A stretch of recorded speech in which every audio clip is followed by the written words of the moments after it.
Today we're installing our 4L60 to Dana 18 and Dana 20 adapter kit. We're going to start with installing the speedometer reluctor ring onto the transmission output shaft. Put a little dab of Loctite on this set screw and then go ahead and slide that onto the shaft. Don't tighten it all the way.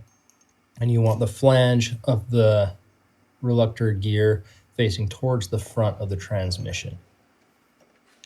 Just install that lightly and then take your new tail housing and slide that on lightly into place and locate your reluctor gear so that it's in the center of the speed sensor window. Take that off and tighten up your set screw onto the shaft. Just make that good and snug. There's not many forces on this gear, so it doesn't have to be really tight, but make sure it's snug. Now go ahead and install the supplied 10 by 1.5 millimeter studs into the back of the transmission. Use a little bit of Loctite again on those. Install all of those.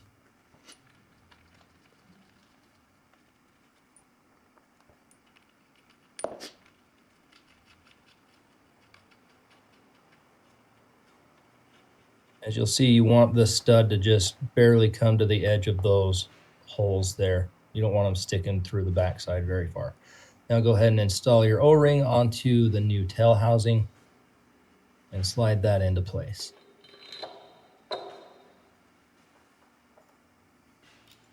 Go ahead and use a lock washer and a nut to hold that into place. And then we're going to install our vehicle speed sensor.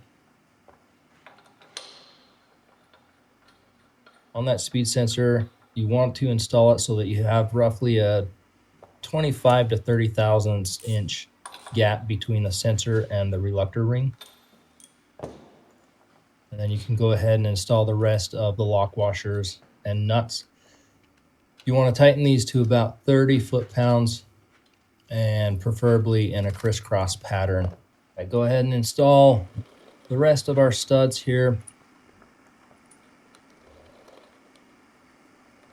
And we're going to install our adapter.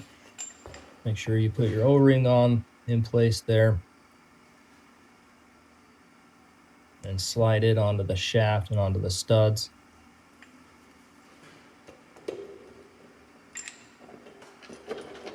And use the rest of your lock washers and nuts to secure that. Keep in mind you're going to want to put the transmission mount plate on the bottom two studs before you put your lock washer and nuts on. These will also be tightened to 30 foot-pounds of torque. If you're using a Dana 20 or a large bore Dana 18, you're going to be able to install your transfer case input gear after this step. If you're using the small bore Dana 18, that gear will go on later through the PTO port of the transfer case. And you want to tighten that gear nut to 120 foot-pounds.